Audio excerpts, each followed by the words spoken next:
The Midday Donkey, a chilling Saudi Arabian tale. Humar Al-Qaylah, the terror that stalks at noon.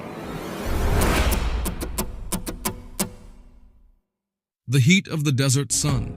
In the scorching deserts of Saudi Arabia, when the sun reaches its merciless peak and the sand burns like molten glass beneath your feet, there exists a terror that defies all logic. The Bedouins whisper of it in hushed tones around their campfires, their weathered faces etched with genuine fear. They call it Humar Al-Qaylah, the midday donkey. The cursed hour.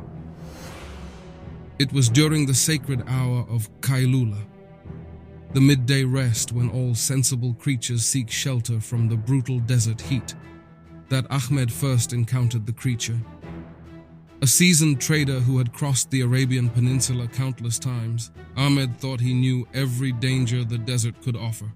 He was wrong. The caravan had stopped near a dried wadi, the merchants and their camels seeking whatever shade they could find among the scattered acacia trees.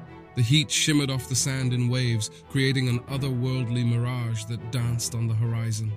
It was then, in that suffocating silence, that Ahmed heard it.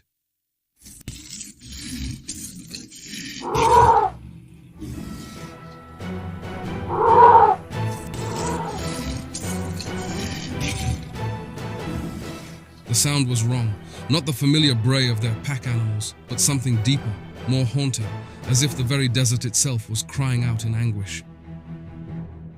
Against all wisdom, Ahmed ventured toward the sound. What he saw would haunt him for the rest of his days. There, standing impossibly in the midst of the blazing sand, was a donkey. But this was no ordinary beast. Its coat was the color of sun-bleached bone, so white it seemed to glow against the golden dunes. Its eyes were not the gentle brown of an earthly animal, but pits of endless darkness that seemed to swallow light itself. And when it moved, it left no tracks in the sand, as if it were not truly there, yet undeniably real.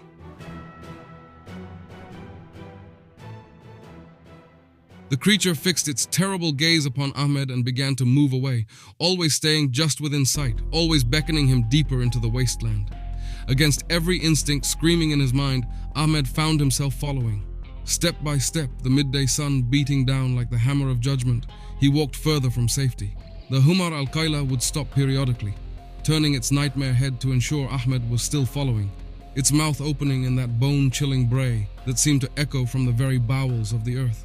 Other travelers, they say, have reported seeing the beast leading their companions away, watching helplessly as loved ones vanished into the shimmering heat waves, never to return. The desert's hungry mouth hours passed like days. Ahmed's water ran out, his lips cracked, his vision blurred. Still, the phantom donkey led him on, deeper into the trackless waste where the sun-baked sand could hide a man's bones forever. It was only when Ahmed collapsed, more dead than alive, that the spell was broken.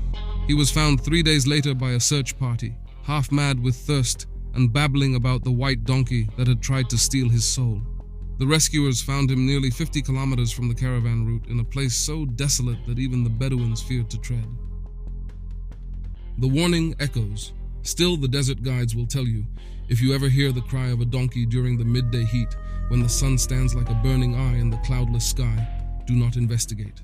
Do not follow. Cover your ears and recite your prayers, for the Humar Al-Qaylah seeks only to lead the living into the eternal silence of the deep desert. They say it is the spirit of a merchant who once cheated pilgrims on their way to Mecca, condemned to wander the wastes in the form of a beast of burden for all eternity. Others claim it is one of the jinn, a desert demon that feeds on the life force of the lost and dying. But all agree on one thing. When the heat devils dance on the dunes and the world shimmers like a dream, beware the donkey that casts no shadow. For those who follow the Humar Al-Qaylah are never seen again, their bones picked clean by the desert wind, their souls forever wandering the burning sands. In the Saudi desert, when the sun reaches its peak and the world falls silent, listen carefully, and if you hear that distant, mournful cry echoing across the dunes, remember Ahmed's tale and do not follow the sound.